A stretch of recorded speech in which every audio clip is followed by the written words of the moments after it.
వాళ్ళని చదువుకొని ఒక్క మాట చెప్పొచ్చుగా బీద బిడ్డలకు. మరి ఎందుకు చెప్పాలా? ఇప్పుడు వాళ్ళు ఎగ్జామ్ రాసే టైం, మరి వాళ్ళ చదువులు ఏం కావాలా? మరి అవన్నీ మీరు ఆలోచించాలిగా. చదువు ఉంది, సంస్కారం ఉంది. ఇవాళ ముఖ్యమంత్రి పట్టా వెళ్తున్నాం అంటే ఇవాళ వాళ్ళు పెట్టిందే కదా, ఆ బీద వల్ల ఓట్ల వల్లనే కదా నువ్వు వచ్చింది. మరి ఇవాళ నువ్వు ఇచ్చేదేంది? నువ్వు వాళ్ళకి ఏం గిఫ్ట్ ఇస్తున్నావు? కన్నీరేనా? మళ్ళీ వస్తావా? నువ్వు ఎక్కిన కాంచి ఏ రోజన్నా ఒక్కళ్ళతోటి తిట్లు దీవెనలు లేకుండా నువ్వు వెళ్తున్నావా? కాంగ్రెస్ ప్రభుత్వం వెళ్తున్నావా? ఇక ఎకరాలు ఉన్న వాళ్ళని తీసేసుకోమని రాదు. ఇక 100 గజాల కోసం మీరు ఆశపడ్డారా? ఎకరాలు ఉన్నాయి, మీరు అదంతా లోనకు పోయి చూసి తీసేసుకోరాదు. ఎవరికాడ ఎంత ఉంది బీద బిడ్డలకు తెలియదా? ఒకప్పుడు అంటే చదువుకోలేదు, ఏం తెలియదు. ఇప్పుడు చదువుకొని అందరూ సాఫ్ట్వేర్లు అన్ని చేసిన వాళ్ళు ఉన్నారు. ఇప్పుడు అందరినీ ఎవరికాడ ఎంత ఉందో కూడా బయటపడుతుంది.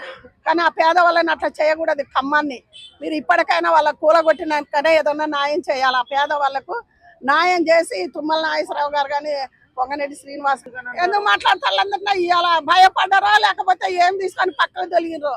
సిపిఎం వాళ్ళు ఇవాళ రా అని పిలిచి ఇల్లు ఇచ్చారు వాళ్ళకు. ఇంతో అంతో తీసుకున్నట్టుంది, వాళ్ళకి పట్టాలు ఇచ్చినావు. ఇవాళ ఏడబై కూర్చున్నారో మరి.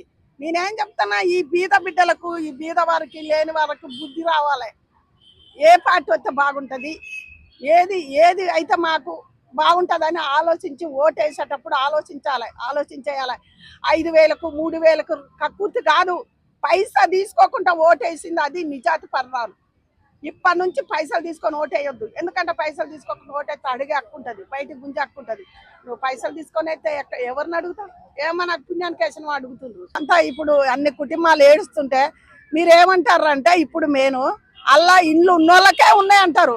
సరే, ఇండ్లు ఉన్న వాళ్ళకుంటే చెక్ చేసి వాళ్ళని తీసేయి, లేని వాళ్ళకి ఇయ్యి. మరి లేని వాళ్ళకు అట్లనే ఉంచాలి. చెక్ చేసి అమ్మ మీకు ఇండ్లు ఉన్నాయి, మీరు ఎందుకు కట్టుకున్నారు ఇక్కడ అని బయటికి గుంజి వాళ్ళని పంపించాల. మీకు ఇప్పుడు ఆ దమ్ముంది, మీ ప్రభుత్వం కదా. అలా చేయకుండా ఉన్నోని లేనోని కూలగొట్టి ఆ చీకట్లే అమ్మట్ల బండ పెడుతుండ్రు.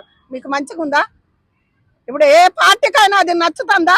టీఆర్ఎస్ నిజంగా కేసీఆర్ ఎక్కడుండో, కేటీఆర్, హరీష్ రావు గారు వాళ్ళందరినీ ఆదుకోవాలని నేను బీజేపీలని కూడా కోరుకుంటున్నా. ఎందుకంటే బాగాలేదు, అందరు ఏడుతుంటే బాధగా ఉన్నది.